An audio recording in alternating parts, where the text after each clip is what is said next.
치는 하나님에 대해서 좀 생각을 해보겠습니다. 애굽을 나올 때에 그 이스라엘은 군대 혹은 국가로서의 그런 체계를 갖추지 못한 그런 상태였어요. 광야 생활을 하던 이스라엘은 단지 이 거대한 민족 공동체, 민족 공동체였을 뿐이었습니다. 아직까지 조직체로서의 면모를 갖추지 못하였어요. 그런데 그때에 이제 우리가 잘 알다시피 모세의 장인 이드로가 모세의 그 아내와 두 아들을 데리고 광야에 있는 모세를 찾아오게 되죠. 그리고 그 무렵에 이제 아말렉 전쟁에서 승리한 이스라엘은 그 여호와를 향한 그 믿음이 자라나기를 시작을 했어요. 그리고 그 모세의 지도력에 대한 신뢰가 싹트기 시작하던 그런 즈음이었습니다. 그래서 이제 그런 때 이드로가 찾아와서 이드로의 조언에 따라서 이스라엘이 행정, 재판 그런 체계를 정비하게 돼요. 그럼으로써 이제는 어떤 체계에 있는 국가로 이루어지는 그런 단계에 있게 되는 것입니다. 그래서 험난한 광야 생활 속에서도 이제 이스라엘은 점차적으로 안정된 하나님의 공동체로 자리매김을 하게 되는 거예요. 18장 1절에 보면 이드로가 그 모세에게 이제 와가지고 이스라엘을 향하신 그 하나님의 구원의 모든 사건을 들었다는 내용이 나타납니다. 모세의 장인 이드로는 이스라엘의 출애굽에 대한 그런 소문을 들었어요. 지금까지 미스메디어가 이렇게 발달되지 않은 시대였지만 그 사건은 너무나도 큰 사건이었기 때문에 뭐 금방 이렇게 그 근동 지방으로 확산되어 갔을 거라고 생각을 해요.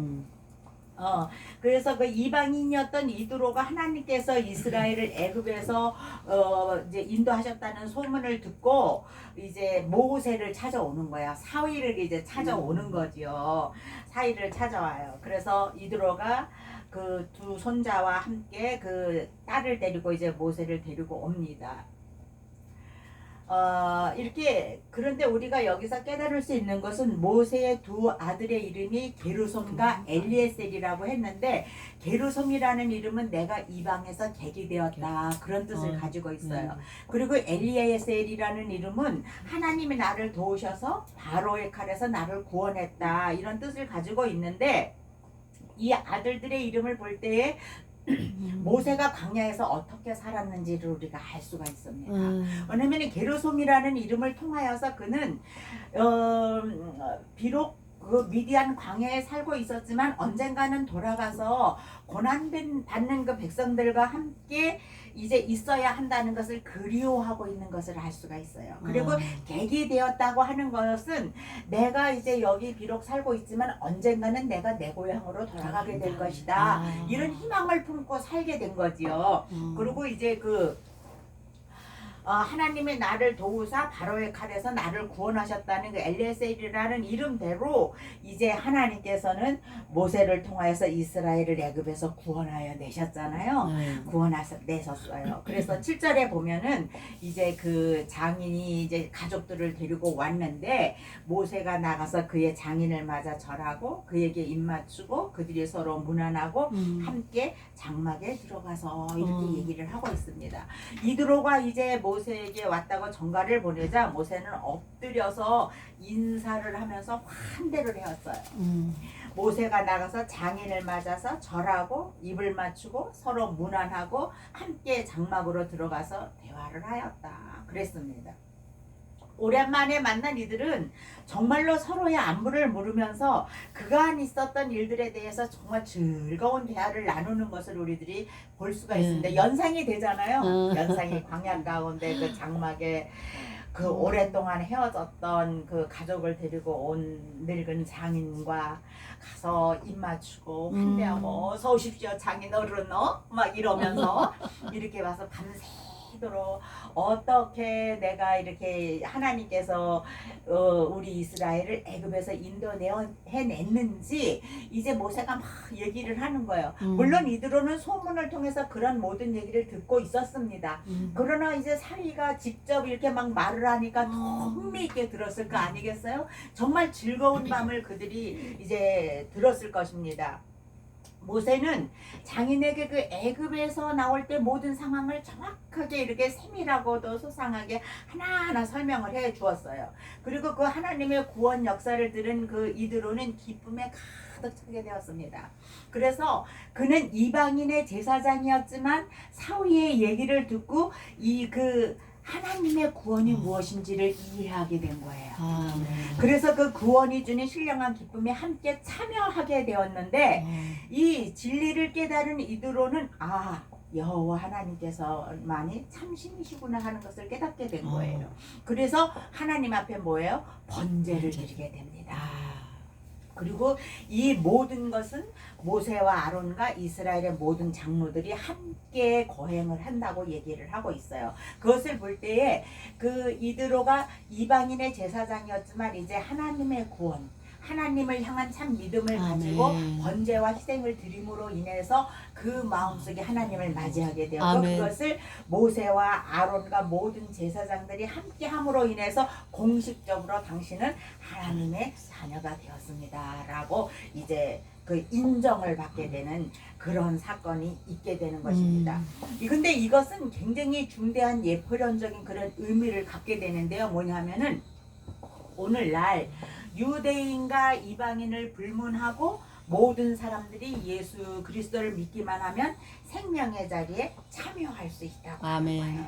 아멘. 그래서 17장이 반석이 지팡이에 의해서 침을 받은 십자가 사건으로부터 성령의 역사가 출발한 것을 예표한다면 이 18장은 이방인이 주님께 돌아와서 유대인들과 하나를 이루는 교회가 예표가 된다고 하는 사실입니다. 그래서 예수님께서는 공생의 사역을 하실 때에 이스라엘 집에 잃어버린 양들을 구원하러 보내심을 받았다 이렇게 말씀을 하고 계시거든요. 그리고 이제 그 주님이 십자가에서 죽으시고 부활하시고 승천하신 후에 오순절 성령이 부어졌고 이방인들은 당당하게 이제 그리스도의 몸 안으로 들어와서 한 몸인 교회를 이루게 되었잖아요. 마찬가지로 이 사건을 보면은 이 유대인과 이방인이 그리스도 안에서 한 몸을 이루신 그 놀라운 비밀이 이렇게 예표되는 그런 사건이라고 우리가 볼 수가 있는 것입니다. 그래서 그렇게 이제 하나님 앞에 번제를 드린 이드로는 이제 이렇게 모세 이튿날 일어나서 이제 사위 모세가 일을 하는 걸 보고 이렇게 해서는 안 되겠구나 하는 것을 느껴요. 왜냐면은 그 문제를 해결하기 위해서 모세를 찾아오는 백성들이 너무너무 많은 거야. 200만이나 되는 그 사람들이 공동체 생활을 하는데 얼마나 많은 문제들이 있었겠어요. 얼마나 많은 해결해야 될 일이 있었겠어요. 근데 그걸 다 모세에게 가지고 오는 거예요. 그러면 모세는 혼자서 그 백성들의 송사를 처리하느라고 모든 시간을 거기에 빼앗기는 거예요. 그래서 이드로는 그 장면을 보면서 우리 사이가 너무 무리하게 일을 집행하고 있구나 이거를 생각을 하게 돼요. 그분은 그동안의 이방인이었지만은 살아온 경륜이 있잖아요. 살아온 경륜이 있기 때문에 그것을 딱 보면서 이 모세가 이렇게 일을 하고 있는 장점은 무엇이며 단점은 무엇인지를 파악을 하게 됩니다. 그래서 이드로가 모세에게 제기를 해요. 문제 제기를 하잖아요. 네가 왜 혼자 앉아서 앉아 있고 백성들을 아침부터 저녁까지 내 곁에 서 있느냐 이렇게 물어요. 그러니까 모세가 이래요. 자기는 백성들이 가지고 오는 문제는 너무 많고 저 혼자 이 모든 일을 처리하려고 하다 보니까 너무나도 힘이 들어서 이 시간을 비울 수가 없습니다. 이런 얘기를 해요. 그리고 모세는 백성들의 옳고 그름을 모두 판단해야 됐던 거예요. 그리고 모세는 이 모든 일들을 하나님의 율례와 그 법도에 따라서 재판을 해야지 됐던 거예요. 그러니까 혼자 애쓰고 힘써서 이 일을 하고 있단 말이에요. 그러니까는 자기니 뭐라고 얘기를 해요. 너와 함께한 백성이 이런 식으로 나가면 필경 기력이 쇠할 것이다. 그러니까 이 일이 내게 너한테 중하다. 네가 혼자 절대로 혼자는 할 수 없다. 이렇게 얘기해요. 자네 혼자 힘쓴다고 해서 이 일이 해결되는 건 아니야. 이런 시간이 오래가면 갈수록 자네도 이제는 지쳐서 아무것도 할 수 없고 백성들은 그 많은 일들을 가져서 기다리느라고 시간을 다 보내게 될 거기 때문에 아무 일도 할 수가 없고 서로 지치게 될 뿐이야. 이렇게 얘기를 해요. 그러면서 그렇게 하지 말고 백성에게 율례와 법도를 가르치고 지도자를 세우라고 권면을 해요. 아멘. 그래서 그 하나님 앞에서 백성들의 사건을 하나님 앞에 가져오고 백성들에게 율례와 법도를 가르치라고 하는 거예요. 그렇게 하면서 이제 천부장을 세우고 백부장을 세우고 50부장을 세우고 10부장을 삼아서 백성에 대한 재판의 일을 나누어서 하라고 하는 거예요.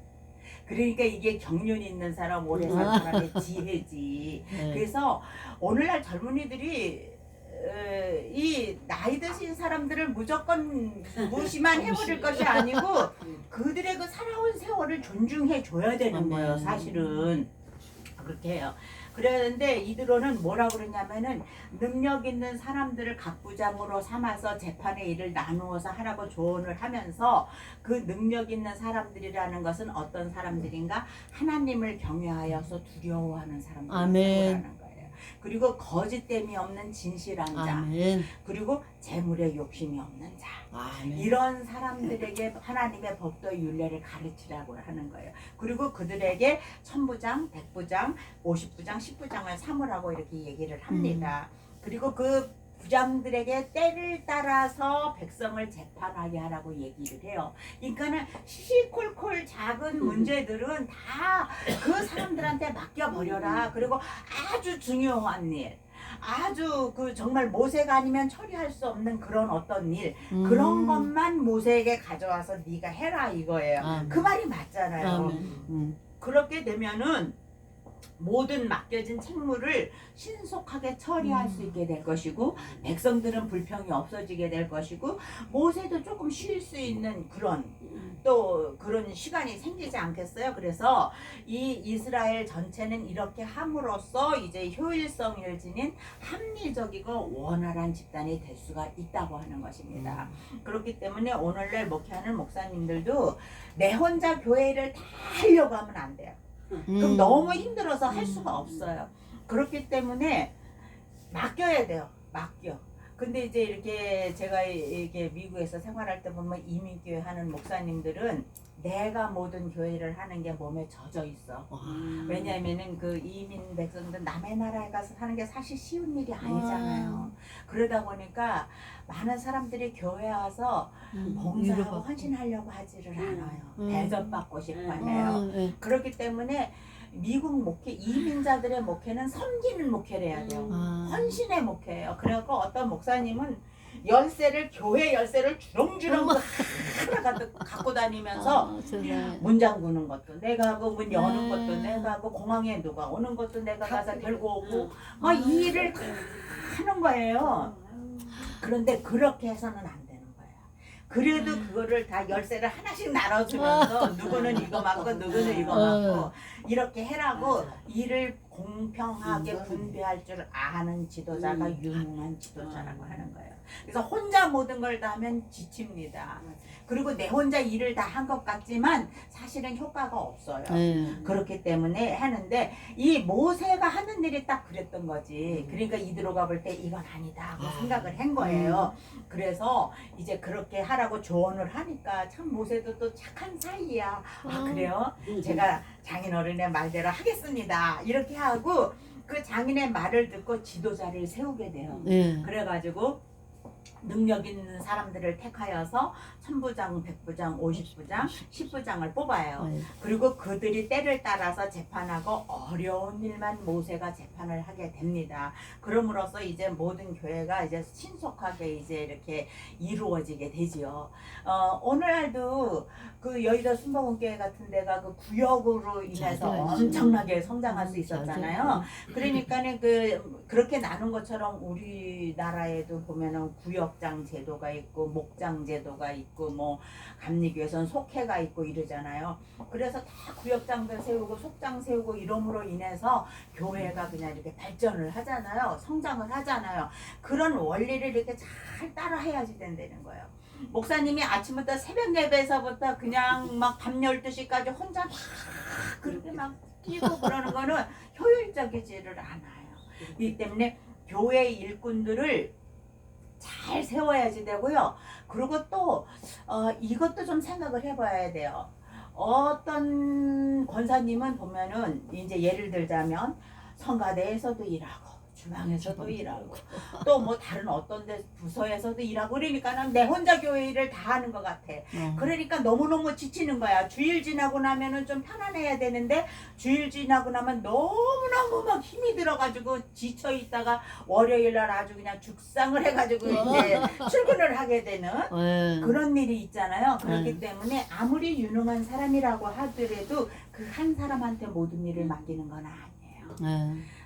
다 골고루, 골고루 한 가지씩 할 수 있는 일을 맡겨가지고 이렇게 편안하게 기쁜 마음으로 일을 할 수 있도록 이렇게 하는 것이 굉장히 중요하다고 하는 거예요.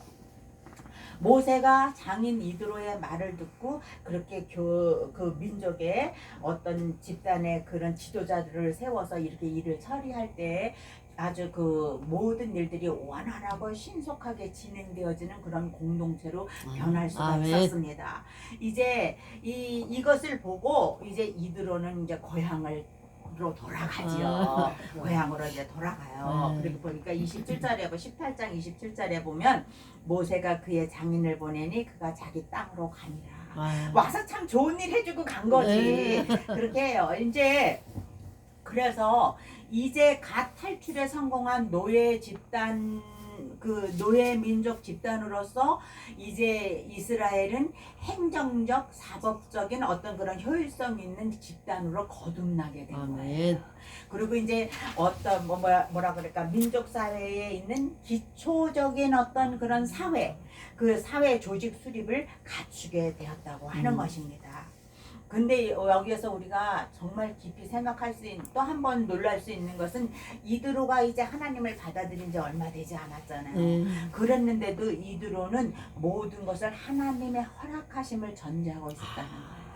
모세에게 말할 때에 하나님께서 허락하시면 이렇게 하라고 조언을 하고 있거든요. 그거를 볼 때에 모세는 이드로의 조언을 무시하지 않고 받아들였고 이드로는 모세를 만나서 현명한 조언을 마치고 이제 자기 고향으로 돌아갔다고 하는 거예요. 그래서 우리는 무슨 일을 하든지 내 생각대로 하는 것이 아니라 하나님께서 허락을 하시는지 허락하시지 않는지 그거를 우리가 기도해 보는 것이 굉장히 중요하다고 하는 것입니다. 우리가 광야를 지나면서 15장을 지나면서 기대가 무너지고 일이 꼬일 때 치료하시는 하나님을 만나게 돼요.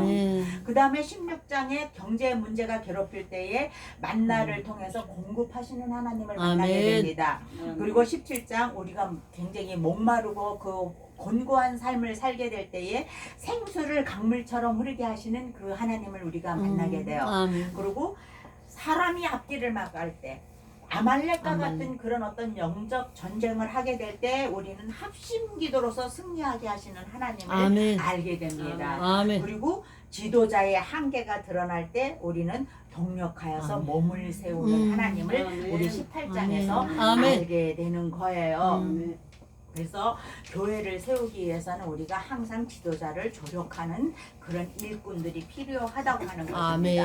이렇게 이제 점차 안정된 이제 민족으로 자리매김해 가면서 마침내 이제 19장에 와서 하나님과 이스라엘이 언약을 이제 말하는 그런 단계까지 오게 되지요. 하나님은 출애굽 사건을 근거로 해서 이스라엘 백성과 언약 체결을 하기를 원하셨어요. 그래서 이스라엘 백성과 하나님 사이에 있는 고리는 무엇이니해도 언약입니다. 그래서 출애굽한 지 3개월째가 되었을 때에 이스라엘은 시내산에 이르게 되지요. 하나님께서는 모세를 그 산으로 부르시고 내가 이스라엘을 하나님의 백성으로 삼겠으니 언약을 맺자고 이렇게 함으로써 이제 거기에서 공식적인 이제 그 계약을 체결하시는 거예요. 하나님은 이건 뭐 공식적인 체결을 해결하자는 건 뭐예요? 내가 너희들에게 어떤 율법을 줄 텐데 너희들이 이것을 잘 순종을 하면은 나는 너희들의 하나님이 될 거야. 그리고 이스라엘은 하나님이 백성이 되는 그런 어떤 특별한 관계가 체결되는 거예요. 이렇게 해서 이 같은 양자 관계는 법으로 규정되는 엄중한 임무가 되었다고 하는 것입니다. 그래서 법적으로 보장받는 확고한 권리가 되었다고 하는 것입니다. 그 19장에 보면은 1절에서부터 6절까지 보면 시내산 선민 언약 체결에 대해서 나타나고 있어요. 이스라엘의 그 광야 생활은 하나님의 백성으로서 어떻게 살아야 할 것인가를 훈련하기에 매우 좋은 기회였습니다. 우리도 광야 같은 세상에 살고 있으면서 정말 여러 가지 어려운 순간순간 어려운 사건들을 겪으면서 우리는 하나님의 백성으로 우리가 성숙되어져 가는 거란 말이죠. 아멘. 이스라엘도 마찬가지였어요. 그래서 우리가 하나님의 축복을 받기 위해서는 하나님의 법을 따라야지 되는데 하나님은 이스라엘에게 특별한 현현을 통하여서 이스라엘 하나님의 계명에 순종하게 할 수도 있다고 하는 거예요. 그리고 약속의 땅으로서의 여정을 인도하신다는 것을 알고 있습니다. 이스라엘은 이제 하나님이 모세에게 불타는 떨기나무를 통해서 이렇게 나타나셨던 그 하나님의 산, 그 약속의 산에 이르게 되지요. 그리고 거기에서 장막을 치게 됩니다. 거기에 하나님께서는 이스라엘을 만나고 모세를 만나기 위해서 땅으로 임하시는 그 장면이 나와요. 하나님께서 모세를 산으로 부르십니다. 그리고 3절에 보면 여호와께서 산에서 그를 불러 말씀하시되 너는 이같이 야곱의 집에 말하고 이스라엘 자손들에게 말하라고 얘기를 해요. 그러니까 하나님께서는 그 언약을 성취하십니다. 그리고 하나님은 이스라엘 백성들에게 이스라엘을 애굽에서 구원하는 것이 아닌 구원하는 것뿐만이 아니라 공식적인 어떤 관계를 갖기를 원하셨다. 공식적인 어떤 관계를 갖기. 그래서 이제 하나님은 신의 산에 언약을 체결하시기 전에 이스라엘에게 내가 너희들을 어떻게 구원해냈는지 그 사건을 먼저 상기를 해보라고 하는 거예요. 그리고 이제 하나님의 사랑을 확증시켜 주는데 그것이 이제 언약 체결로 나타나는 거예요. 하나님은 이스라엘을 구하기 위해서 어때요? 마치 독수리처럼 날아오르셨을 뿐 아니라 그 날개 위에 태우고 신속하게 구원해 주셨다고 하는 거예요. 그러면서 하나님은 이스라엘을 광야에서 훈련시키신 것을 독수리의 그 훈련의 비유를 하시면서 뭐라 그랬냐면은 세계가 다 내게 속하였느니 너희가 내 말을 잘 듣고 내 언약을 지키면 너희는 모든 민족 중에서 내 소유가 될 것이다. 아멘. 이렇게 얘기를 해요. 그래서 그 모든 민족 중에서 내 소유가 될 것이라고 말씀을 하십니다. 이스라엘은 하나님으로부터 특권을 부여받았어요. 그러나 순종으로 거기에 대답해야 하는 조건이 있었어요. 그잖아요. 하나님은 세계가 다 내 것이라는 거야. 세계가 다 내 것인데 그러나 세계는 다 내 것이지만은 나의 말을 나의 언약을 흘려보낼 수 있는 제사장 나라가 필요하다는 거예요. 근데 내가 너희를 불러서 내 소유로 삼고 너희를 제사장 나라로 삼어 주시겠다고 하는 거예요. 비로소 이 장면에서 이스라엘이 하나님의 선민이 되는 거예요. 아멘. 그런데 그런 부르심에는 조건적인 어떤 조건이 있는데 그것은 뭐예요? 내 말과 내 언약을 잘 지키면 제사장 나라가 되고 내 소유가 될 것이다. 이렇게 얘기를 해요. 만약에 하나님께서 이스라엘을 불러서 아무리 좋은 것을 주시려고 해도 이스라엘이 순종하지 않으면 아무 소용이 없는 거예요. 아무 소용이 없는 거예요. 그래서 그 율법의 언약은 언제나 조건적입니다. 아멘.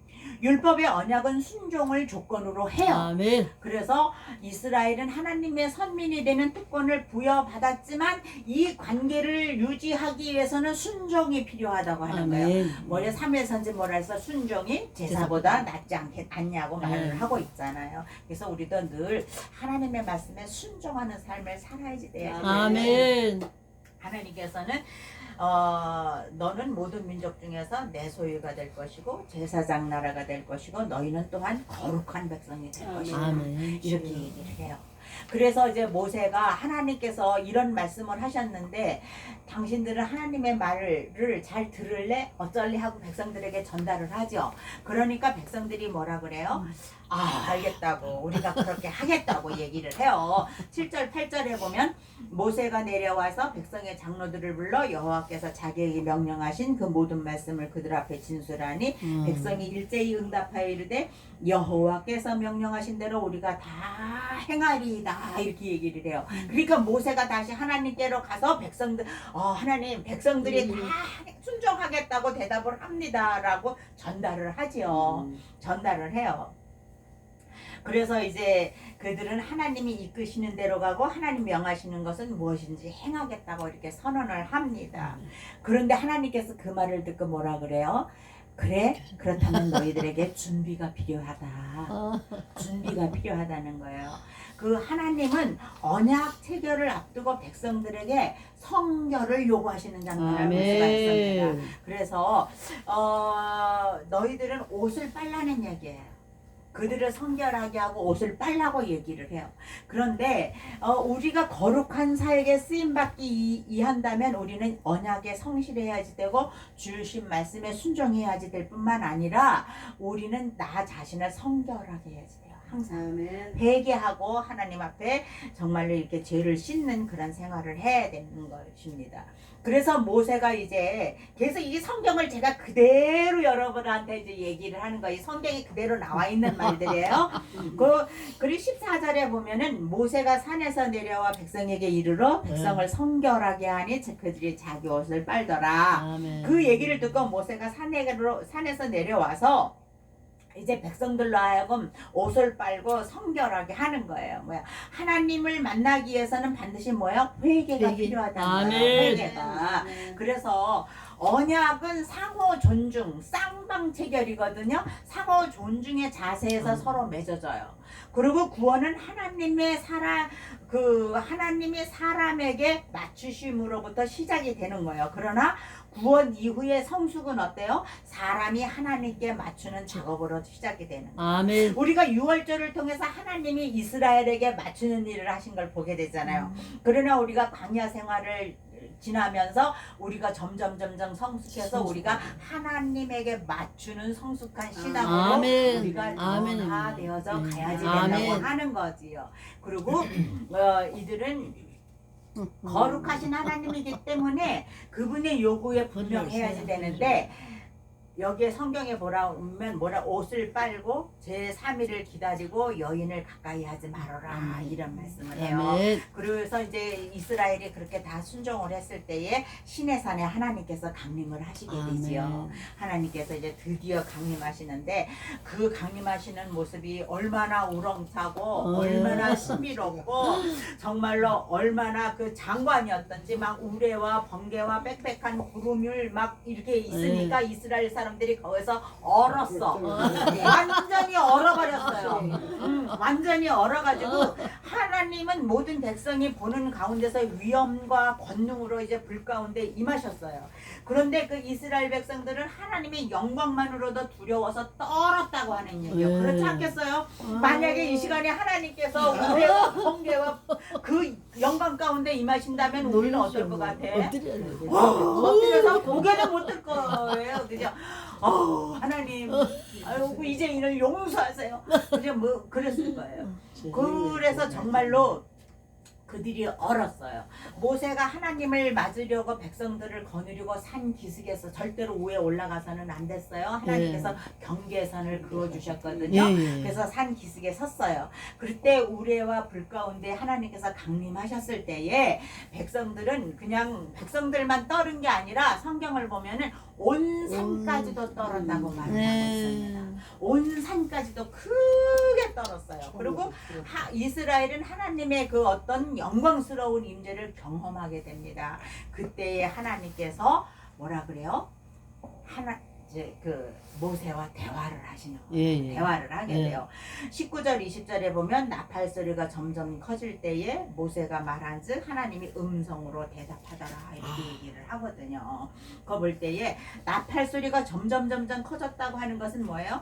이 하나님께서 이스라엘 백성들에게 가까이 다가오셨다는 얘기거든요. 근데 우리가 하나님 앞에 막 기도할 때 어떤 문제를 가지고 막 기도할 때 가끔 우리 그런 거 느끼지 않아요? 아, 하나님께서 정말 가까이 오셨다라는 걸 우리가 느낄 때가 있어요. 그죠? 예, 예. 그리고 아, 이것이 곧 해결되겠는데? 막 이런 거를 그런 걸 우리가 느낄 때가 네, 있어요. 그러면 아멘. 그때 정말로 바짝 하나님 앞에 막 정말로 매달려서 기도하면 하나님께서 응답을 해주신다고요. 근데 그런 거를 느꼈는데도 불구하고 아직도 지지부진하고 있으면 그게 또 시간이 계속 흘러가죠. 예.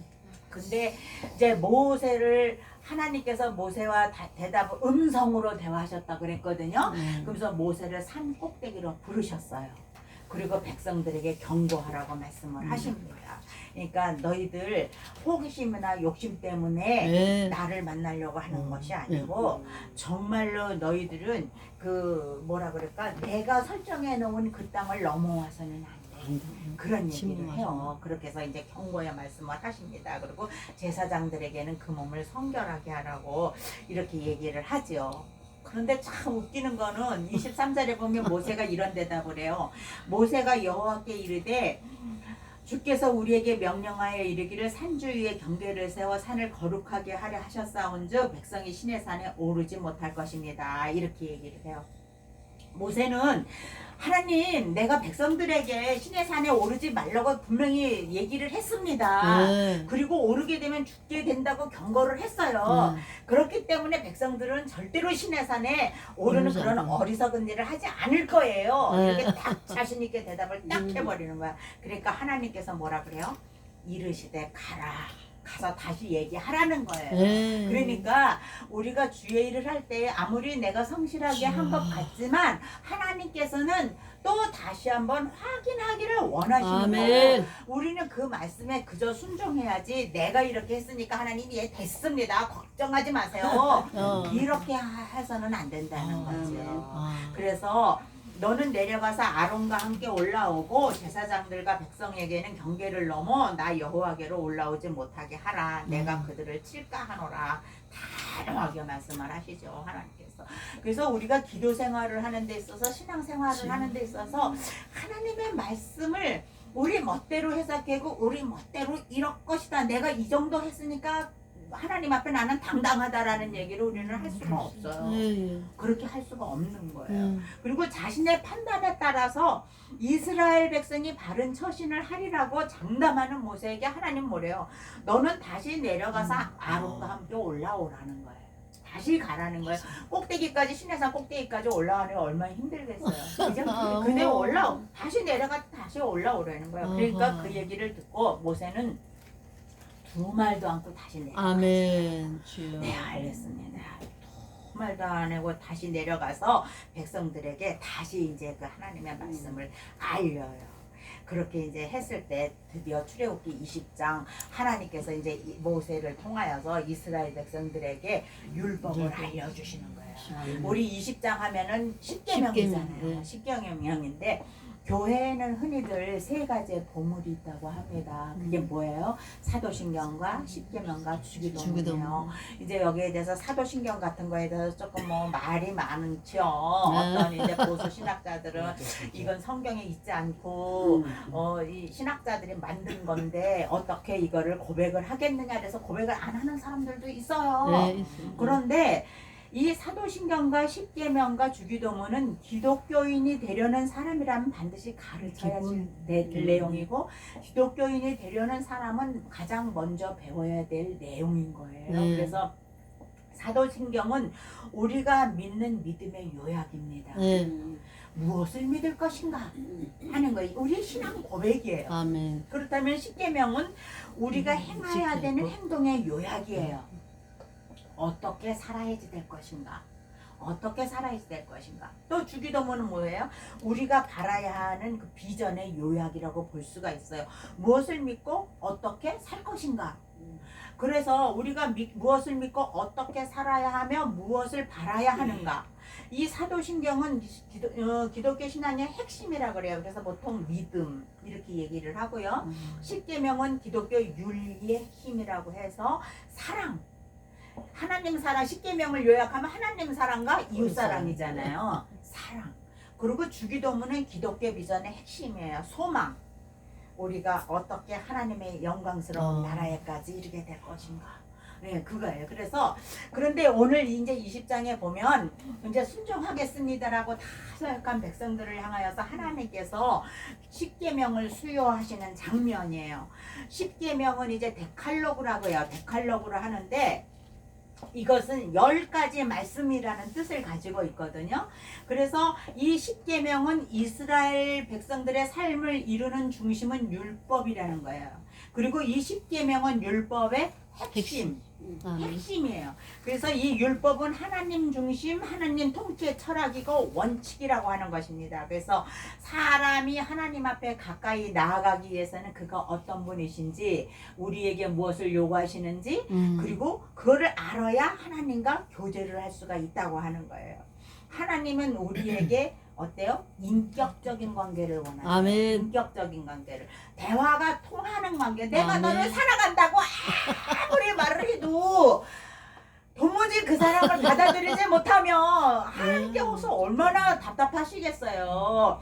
대화가 좀 통해야지. 대화가 그 하나님의 사랑을 알지 못하고 하나님의 뜻을 헤아리지 못하면서 하나님 왜 나에게 이렇게 복을 안 주느냐고 계속 원망만 하면 어떡하겠냐고. 그리고 마음을 주고 받을 수 있는 그런 관계를 하나님께서는 원하세요. 아멘. 내가 너를 이렇게 사랑하니까 너도 나를 좀 사랑해줘. 아멘. 내 마음을 좀 알아줘. 하나님께서는 서로 마음과 마음이 통하는 거를 아멘. 원하신다는 아멘. 얘기예요. 서로의 뜻을 존중해주는 그런 만남을 하나님께서는 원하신다는 것입니다. 아멘. 이제 광야의 필요를 채우신 후에 하나님께서는 그들을 계시의 산으로 부르셔서 하나님의 가슴을 보여주시는 거예요. 내가 너희들을 이렇게 사랑해. 그리고 너희들을 내가 정말로 내 소유로 삼고 싶어. 제사장 나라로 삼고 싶어. 너희들 내가 거룩한 백성으로 삼고 싶어. 세상에 그 모든 세상, 온 세상이 다 내 것이지만 그 가운데서 특별히 세상에. 세상에 그 수많은 사람들이 있지만 우리 하나님께서 김윤희 목사를 아멘. 정말로 내 소유로 삼겠다고 하면 얼마나 가슴이 뿌듯하겠어요. 주여. 이스라엘 향사 지금 그렇게 말씀을 하시는 거예요. 아멘. 그러니 내 가슴이 이래, 내 마음이 이래. 그러니까 내 마음을 활짝 열어서 보여주시면서 하나님께서 내가 너희에게 맞추는 것처럼 너희도 내게 맞추라고 얘기를 해요. 아멘. 근데 그게 바로 뭐야? 율법에 순종하는 순종. 거예요. 네. 그게 순종하는 거예요. 그래서 우리는 율법을 통해서 하나님의 기준과 하나님의 요구를 보아야지 된다는 아멘. 것입니다. 그래서 그런데 뭐예요? 율법에 대한 우리의 한계는 도저히 완성할 수 없어요. 그죠? 그렇기 때문에 우리는 예수 그리스도가 아니고는 구원 역사가 아멘. 불가능하다는 아멘. 것을 우리가 알아야지 된다고 하는 것입니다. 하나님께서는 율법의 핵심인 십계명을 주시는데 뭐예요? 처음 네 계명은 우리가 잘 아는 대로 하나님과의 관계에 대한 율법이에요. 아멘. 그거는 하나님 사랑을 말하는 거지요. 아멘. 그리고 나머지 6계명은 어때요? 이웃과의 관계에 대한 율법이에요. 그거는 사람 사랑을 얘기하는 거지요. 그래서 하나님께서는 십계명을 통해서 하나님을 섬기는 방법뿐만 아니라 이웃과 더불어서 살아가는 법에 대해서 우리들에게 알려주세요. 아멘. 그리고 하나님과 인격적인 관계를 맺는 법과 인간 사이에서는 어떻게 살아가야지 될 것인가라는 그 방법까지도 가르쳐 주고 계신다고 하는 것입니다. 그렇기 때문에 하나님을 사랑하는 자는 이웃을 사랑할 수밖에 없어요. 그리고 보이는 이웃을 사랑하지 못하는 사람은 어때요? 하나님을 사랑할 수 없다고 하는 것을 우리가 알게 됩니다. 그래서 이 하나님의 데칼로그, 하나님께서 주신 이 십계명은 우리를 옥죄고 힘들게 하기 위해서 주신 계명이 아니에요. 우리를 오히려 하나님의 자녀로서 하나님께서 주신 그 자유를 누리도록 아멘. 하기 위해서 주신 자유의 헌장이다. 아멘. 우리가 그렇게 볼 수가 있는 것입니다. 이 10계명이 전수되는 동안에 시내산 아래에 머물렀던 백성들은 어떤 상태에 있었나? 두려워서 떨고 있었어요. 우레와 번개와 나팔소리와 산의 연기를 보면서 이스라엘 백성들은 하나님을 경외함으로 하나님께 대하여서 범죄하지 않게 하려는 그 하나님의 목적에 그 뭐라 그럴까? 순응하는 그런 모습을 보인다고 할까? 이렇게 정말 두려워서 떨고 있었어요. 너무나 그 두려워서 하나님 앞에 백성들은 나갈 수가 없었어요. 그렇기 때문에 여기에 무엇이 필요했느냐? 중보자가 필요하게 된 거예요. 그래서 하나님께서는 모세를 중보자로 삼으셔가지고 아멘. 모세를 통하여서 말씀하시고 모세를 통하여서 백성들의 말을 들었다는 거예요. 아멘. 마찬가지로 우리가 살고 있는 이 시대에도 예수 그리스도께서 우리의 중보자가 되셔서 우리는 정말로 그 중보 되시는 예수 그리스도를 통하여서 저기 하나님에게까지 나아갈 수 있는 아멘. 것이지요. 아멘. 자, 하나님께서는 이렇게 강림하신 목적이 무엇인가? 그 사람들에게 율법을 주는 것도 목적이지만은 이게 뭐야? 율법을 주신 목적이 뭐예요? 너희들은 인간적인 방법으로 나를 섬기지 말라는 거예요. 네. 형상을 만들지도 말고 네. 내 이름을 망년때에 일컫지도 말고 네. 인간적인 방법으로 나를 섬기지 말라고 하는 것입니다. 그렇기 때문에 너희들은 금이나 은으로 새겨서 섬기지 말라는 거예요.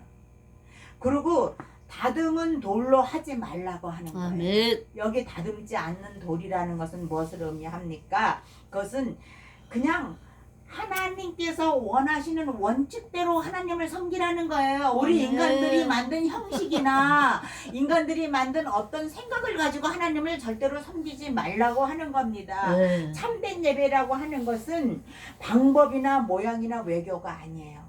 하나님과의 외모가 아니에요. 네. 하나님과의 그 관계요. 하나님과의 그 교통의 관계, 말씀과의 관계라는 것을 우리들이 알 수가 아멘. 있습니다. 그리고 무례한 행동을 하지 말라고 얘기를 해요.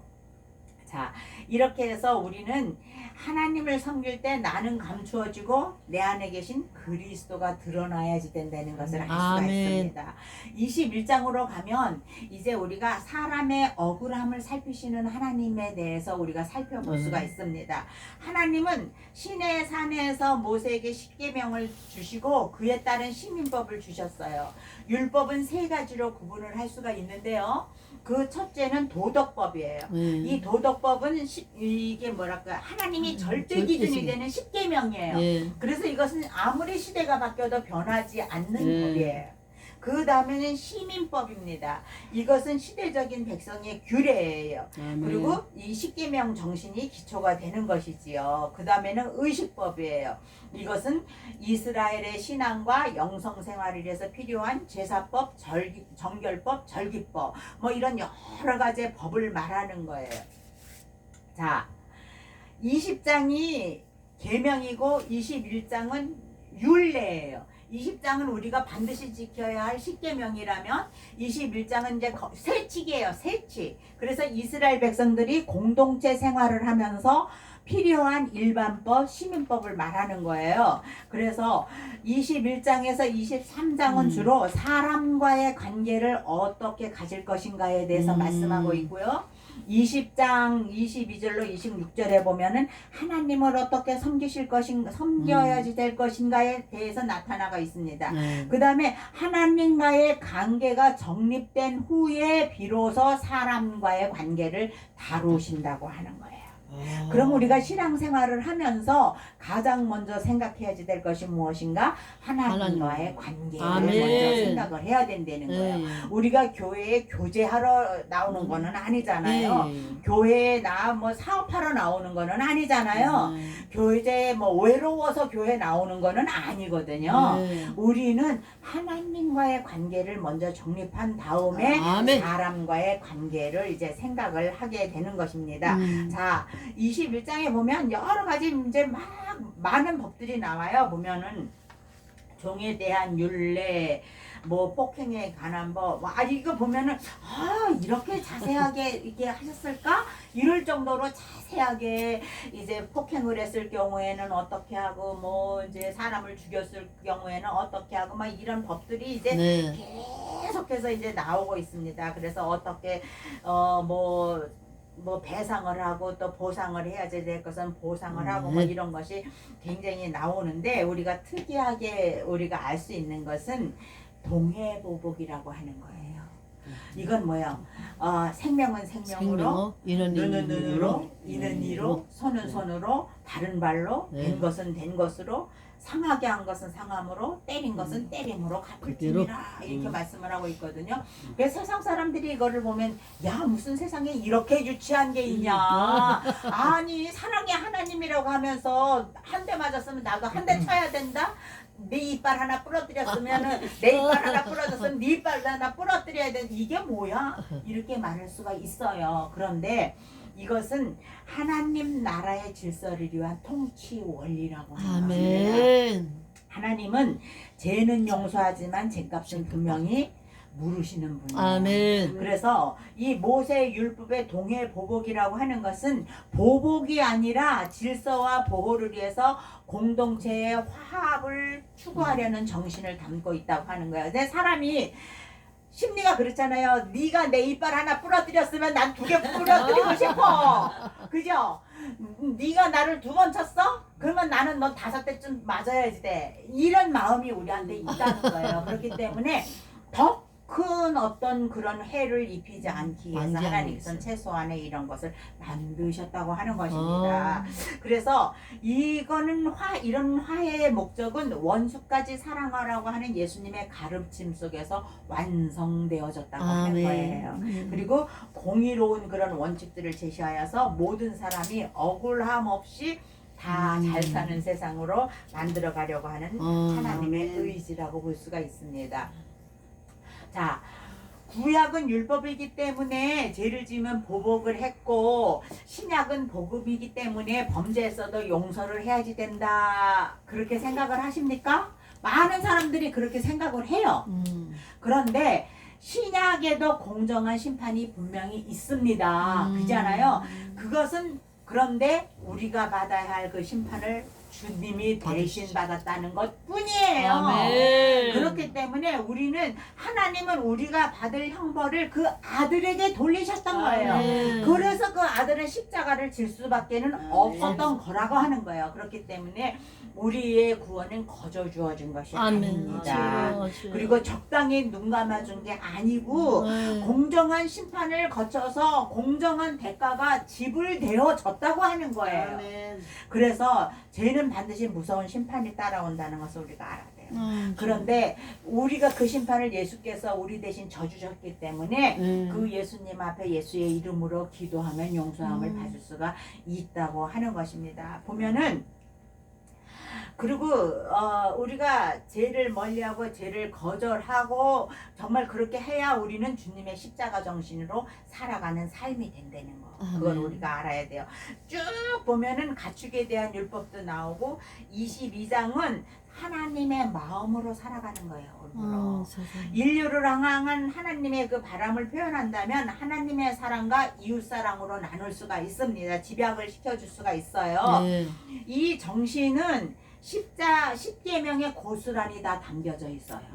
그래서 하나님의 기쁨을 위한 계명 1계명에서 4계명, 이웃의 기쁨을 위한 계명 5계명에서 10계명 이렇게 나타나 있습니다. 자, 유대 정승에 따르면 구약 성경 중에서도 율법서라고 불리는 토라, 그 토라에는 613개의 계명이 포함되어 있다고 얘기를 하죠. 그런데 이 유대인 입장에서 보면 이 613개의 계명은 하나님의 사랑과 이웃 사랑의 확대판이라고 하는 거예요. 그리고 하나님의 뜻에 순종하려고 하는 최대 공약수라고 하는 것입니다.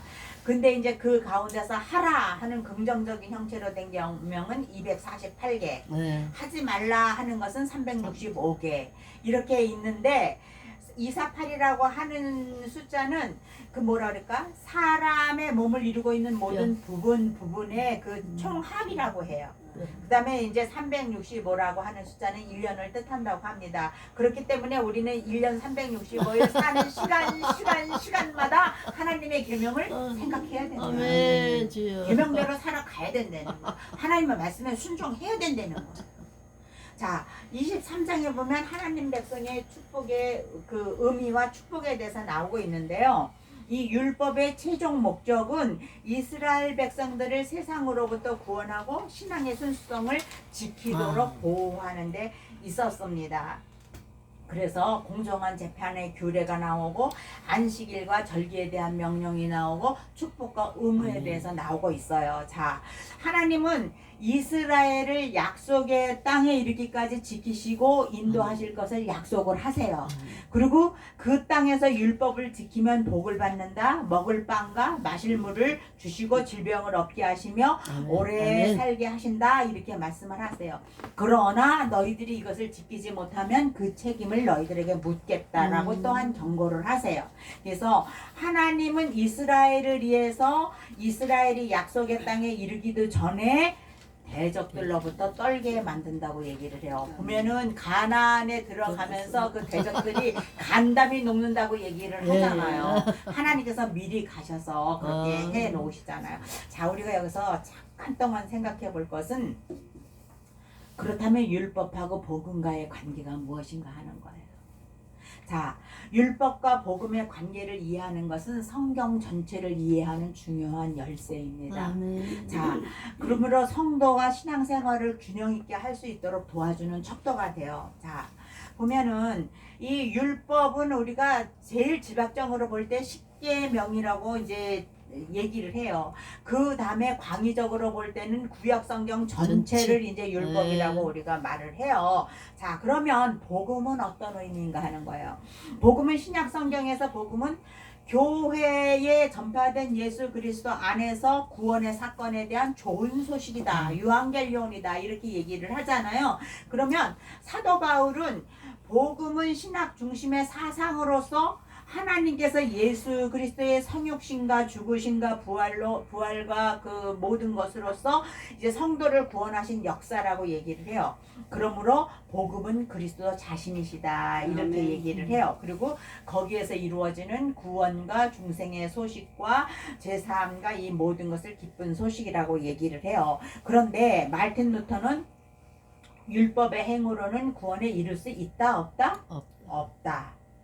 율법과 복음의 관계를 서로 조화보다는 대립과 긴장의 관계로 보고 있습니다. 근데 칼빈도 역시 루터와 마찬가지로 율법의 행위로는 의롭다함을 받을 수가 없다고 얘기를 해요. 자, 그러면 율법은 필요 없는 것인가? 우리가 구원을 받는데 율법은 필요 없는 것인가 하는 거예요. 자, 이 율법주의에 관해서 루터와 칼빈은 사람이 율법의 행위로는 하나님의 은혜를 받을 수도 없고 영생에 이룰 수 없다고 해요. 그러나 율법의 기능을 우리가 생각을 해봐야 된다고 하는 것입니다. 자, 칼빈은 율법의 기능을 말할 때에 삶의 규범으로서 율법이 여전히 우리에게 유효하다. 이렇게 얘기를 해요. 그리고 율법의 기능 중에서 의식적인 기능은 그리스도가 오심으로 성취되었고 율법의 도덕적인 기능은 성도들에게 여전히 삶의 규범으로 유효하다만 그렇기 때문에 우리는 형상 만들지 말아야 되고요. 그렇기 때문에 우리는 하나님의 이름 망령되이 부르지 말아야 되고요. 그렇기 때문에 우리는 간음하지 말아야 되고 남의 것 탐내지 말아야 된다고 하는 거예요. 그래서 이 성도는 우리는 율법의 저주와 요구에서 해방이 되었어요. 그렇지만 율법을 주신 원래 목적 그 법까지는 폐기되지 않았다고 말을 합니다. 자, 로마서 8장 2절에 보면 이는 그리스도 예수 안에 있는 생명의 성령의 법이 죄와 사명의 법에서 너를 해방하였습니다. 뭐 얘기를 해요. 바울은 율법이 죄냐? 그럴 수 없다는 거예요. 그리고 율법으로는 죄를 깨닫게 된다고 얘기를 해요. 우리가 말씀이 없으면 율법이 없으면 어떤 게 잘못된 건지 모르잖아요. 죄를 깨닫잖아요. 그리고 율법은 성도들을 그리스도께로 인도하는 선생이라고 비유를 하고 있어요. 그런데 율법은 그 자체는 구원을 주지 못하지만 구원의 필요성을 깨닫게 해준다고 하는 아멘. 것입니다. 그리고 우리를 그리스도께로 인도하는 아멘. 거예요. 때문에 예수님께서도 뭐라고 말씀하셨냐면은 내가 율법이나 선지자를 폐하러 온 줄로 생각하지 말라. 폐하러 온 것이 아니요 완전하게 하려 함이라고 아멘. 말씀하고 있습니다. 그래서 예수님은 몸소 율법의 요구를 충족하셨어요. 믿음으로 말미암아 율법을 폐기하는 것이 아니라 도리어 굳게 세운다고 사도 아멘. 바울은 말하고 있습니다. 네. 이건 뭐예요? 그리스도 안에서 율법이 폐기된 것이 아니라 완성되었다고 하는 아멘. 것입니다. 자, 그런데 이제 예수님이 오셨기 때문에 율법은 자신의 역할을 다 만든 셈이라고 볼 수가 있지요. 아멘. 그래서 이제 신약교회 성도들은 율법이 아닌 예수님의 예수. 다스림을 받아야 되는 아멘. 거예요. 그리고 예수님의 속죄의 피로 구원을 받고 하나님 앞에 직접 나아갈 수 있게 아멘. 된다고 하는 것입니다. 자, 이런 이제 율법들을 하나님께서 이스라엘 백성들에게 다 말씀을 하셨어요. 이스라엘 백성들이 그 모든 것을 지키겠다고 얘기했어요. 24장에 가면 이제 드디어 언약이 체결이 되는 거예요. 네. 드디어 언약이 체결이 되는데 그렇게 시내산 언약 체결로 인해서 구약 이스라엘 백성이 정식으로 태동이 됩니다. 정식으로 태동이 돼요. 그래서 하나님께서 모세를 불러서 이스라엘 백성에게 율법을 주셨고 이제 이스라엘과 계약을 맺자고 이렇게 말씀을 하세요. 그래서 또 이제 언약 체결을 위해서 부르시고 또 너희는 멀리서 경배하라 모세만 가까이 나오라 뭐 이런 자질구레한 걸 다 하나님께서 다 하시죠. 그리고 이제 이스라엘 백성들의 순종 서약을 이제 다시 받으시지요. 24장 3절에 보면 모세가 와서 여호와의 모든 말씀과 그의 모든 율례를 백성에게 전하매 그들이 한 목소리로 응답하여 이르되 여호와께서 말씀하신 모든 것을 우리가 준행하리라 이렇게 얘기를 해요. 그렇게 함으로 인해서 이제 언약 체결이 이제 공식적으로 이제 되는 것입니다. 너희들은 내 백성, 그 세계의 모든 사람들 중에서 너희들은 내 백성, 나는 너희의 하나님. 이제 이게 이제 그때 비로소 체결이 되는 거예요. 출애굽기 24장에서.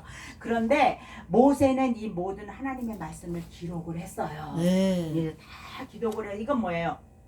영구히 이것들이 보존될 것을 위해서 다 기록을 했습니다. 그리고 단을 쌓고 12기둥을 세우지요. 그리고 번제와 화목제를 드립니다.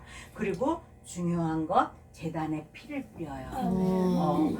모세는 백성이 드린 제물의 피의 반을 제단 위에다가 뿌립니다. 그리고 그것은 뭐예요? 그것은 그들이 자기 자신들 자기들의 삶과 존재 전체를 하나님과 그 영광을 위해서 바친다는 것을 의미하는 거예요. 그 다음에 언약서를 낭독을 해요. 이제 언약서를 가져가다가 백성에게 낭독해서 듣게 하니 그들이 이르되 여호와의 모든 말씀을 우리가 준행하리이다. 이제 빼도 박도 못하게 하는 거지. 빼도 박도. 그리고 이제 그 언약의 피를 뿌리는데 언약서에서 이제 백성이 화답한 다음에 모세는 그 피의 제물의 피 중에서 절반을 백성들에게 뿌려요. 피를 가지고 절반은 제단에 뿌리고 절반은 백성들에게 뿌려요. 그러므로 인해서 그 언약은 언약의 피로 체결이 된 거예요. 자, 피 뿌림을 통하여서 법적인 행위가 완성되었다고 하는 것입니다. 예수 그리스도께서 자기의 몸을 십자가의 제물로 드림으로써 그의 피가 계약의 피가 되게 하셨다고 하는 사실이에요. 그리고 그 피는 중재를 통하여서 제단 위에 뿌려졌다고 하는 것입니다. 자, 이렇게 함으로써 피의 반은 하나님의 임재를 상징하는 단에 뿌리고 나머지 반은 백성들에게 뿌렸다. 이것은 하나님과 이스라엘이 어때요? 같은 피를 나는 유기체적인 생명이 되었다고 합니다. 유기체적인 생명체로 연합되었다고 하는 것을 이제 알려줍니다. 자, 그래서 여기에 이제 뭐 다시 뭐 6월절에 핏뿌림 시내산에서의 핏뿌림이 어떻게 다를까 하는 게 있는데 이런 것들은 이제 나중에 또 기회가 되면 하도록 하고요. 이렇게 돼서 이제 이스라엘 백성들은 마침내 언약 백성으로서 하나님을 만나게 되는 거예요. 아멘. 언약 백성은 그냥 뭐 지금까지도 하나님의 백성이었지만 이렇게 언약이 확 도장 탁 찍고 하면 그것처럼 당당한 게 어딨어요. 그것처럼 당당한 게 어딨어요. 그렇게 해서 그들은 당당하게 하나님 앞에서 먹고 마시는 존재가 되었다고 하는 거예요. 얼마나 감사해요. 우리도 예수 그리스도가 우리의 피를 흘리셨고 우리가 그것을 믿음으로 인해서 하나님 앞에 먹고 마실 수 있는 당당한 존재가 아멘. 되었다고 하는 것을 아멘. 우리들이 볼 수가 세상에. 있습니다. 그 이후에 비로소 이제 모세가 돌판을 받기 위해서 시내산에 오르게 되잖아요. 시내산에 오르게 돼요. 그래서 모세가 갈 때에 여호수아를 대동하고 가죠. 이건 뭐예요? 후계자를 후계자를 기르는 기르는 거예요. 거예요. 아멘. 모세가 여호수아를 기르는 아멘. 거예요. 그래서 여호수아로 하여금 시내산에 가나안 정복을 할 수가 있게 되는 거죠. 아멘. 주여. 그리고 모세가 산을 올라갈 때에 그 산 아래 백성들의 치리권을 아론과 훌에게 부탁하고 가요. 예, 예. 백성들을 그냥 두고 간 게 아니에요. 그런데 그럼에 불구하고 그 아론이 백성들과 작당해서 금송아지를 만들지. 그거 이제 나중에 이제 다음에 시간 있으면 그 부분 한번 짚었으면 참 좋겠어요. 그래서 이제 모세가 산에 올라가서 40일 동안을 하나님의 영광 안에서 머무르게 됩니다. 아버지. 이렇게 이제 머무르게 돼요. 그렇게 해서 이스라엘은 이런 언약 체결, 피의 체결을 통해서 이제 하나님의 백성이 되었어요. 이제 그 갓 언약 민족이고 신정 국가가 되었다고 하는 거예요. 그래서 정치적으로, 종교적으로 체제상 갖추어야 할 어떤 그런 기본 사항을 이제 갖추게 된 민족이 되었다고 아멘. 하는 것입니다. 그리고 하나님과 동행하는 민족이 되었다고 하는데 이런 자리에 있어서 중요한 것은 이제 너희들은 내 백성이 되었고 나는 너희들의 하나님이 되었으니까 내가 수시로 이제 너희들을 만나야지 되겠는데 너희들을 어디에서 만날까? 내가 너희들을 만나는 장소가 필요하다는 거예요. 그래서 하나님께서 모세에게 무엇을 알려줘요? 성막을 지으라고 얘기를 했어요. 아멘. 너희가 성막을 지면 내가 거기에서 너희들을 만날 아멘. 것이라고 얘기를 하는 거예요. 이제 이렇게 해서 이 문제에 대한 그 만남의 문제에 대한 해결이 바로 성막제였다고 하는 거예요. 제도였다고 하는 거예요. 그래서 하나님의 임재인 처소인 성막 제도에 대한 율법을 받기 위해서 모세가 시내산으로 다시 아멘. 하나님께로 나아가는 것을 아멘. 우리가 보게 됩니다. 그래서 하나님께서 이제 거기에서 십계명도 받았지만 또 성막을 어떻게 지어야지 될 것인가라는 설계도를 받게 되지요. 설계도를 받고 내려와서 드디어 성막을 짓게 돼요. 그리고 그들이 광야 생활을 하는 동안에 정말로 그 성막 법계의 시은자에서 하나님을 만나는 거예요. 지성소에서. 이런 과정들을 보면서 우리는 정말로 하나님께서 얼마나 우리들을 사랑하시는가, 하나님께서 얼마나 우리들을 만나기를 갈망을 하시는가라는 걸 우리가 알게 돼요. 그렇기 때문에 우리는 하나님의 말씀에 순종하고 아멘. 하나님과 만나는 자리를 많이 만들어 아멘. 늘 우리가 지성소까지 나아가는 그런 삶을 살아야지만 됩니다. 자, 요런 과정들을 통해서 이제 성막으로 들어가게 되고 25장부터는 이제 성막의 그 설계도를 받는 장면이 쭉 나오죠. 31장까지. 그 다음에 32, 33, 34에서 군송아지 만드는 사건이 나오고 이제 그 이후에는 이제 쭉 하나님께서 이제 모세가 하나님의 말씀을 따라서 성막을 짓고 다 완성된 성막에 하나님의 임재, 하나님의 거룩하심이 나타나는 장면이 나와요. 자, 나오는데 우리가 1장, 2장은 뭐라 그랬어요? 보고 듣고 알고, 그죠? 내려가서 너희들을 구원하여 데려가려 하노라. 우리가 지금까지 다 했고 이제 데려가려 하노라 성막 부분 나왔는데 여러분들이 이제 성막을 공부했기 때문에 그 부분에서 충분히 하셨을 거예요. 이렇게 해서 우리가 이제 출애굽기를 마치게 되고요. 그 다음에 방학 끝나기 전에 제가 와서 참석을 하게 되면 그때 금송아지 사건 또 굉장히 아멘. 중요해요. 거기에 대해서 조금 언급을 해 보려고 합니다. 기도하십시다. 하나님 아버지, 우리가 오랜 시간 출애굽기를 공부하면서 정말 하나님이 우리를 얼마나 사랑하시는지 하나님의 은혜를 더욱더 충분히 실감할 수가 있었습니다. 하나님 아버지 감사합니다. 감사합니다. 정말로 죽음의 자리에 있던 저희들을 사랑하소서. 우리들의 마음을 보고 듣고 알고 구원하시고 이끌어 주시고 정말 여러 가지 광야 생활을 통하여서 우리들의 정말 제할 부분 제하게 하시고 더할 부분 더하게 하심으로써 하나님의 온전한 일꾼으로 세워주시는 것을 생각할 때 감사함을 드리나이다. 하나님 아버지, 우리가 앞으로 남은 인생길도 주님의 손에 어떻게 만들어질지, 어떻게 우리가 또 성숙되어질지 알지 못하지만 늘 말씀에 순종하면서 그 말씀대로 나아갈 수 있도록 우리들에게 믿음을 허락하여 주시옵시기를 하나님 앞에 간절히 간구하고 원하옵나이다. 남은 시간 우리 하나님 앞에 의탁하오니 주관하여 주시옵소서. 네. 감사를 드리옵고 예수님의 이름으로 기도드리옵나이다. 아멘. 하나님께 영광을 아, 받습니다. 수고하셨습니다.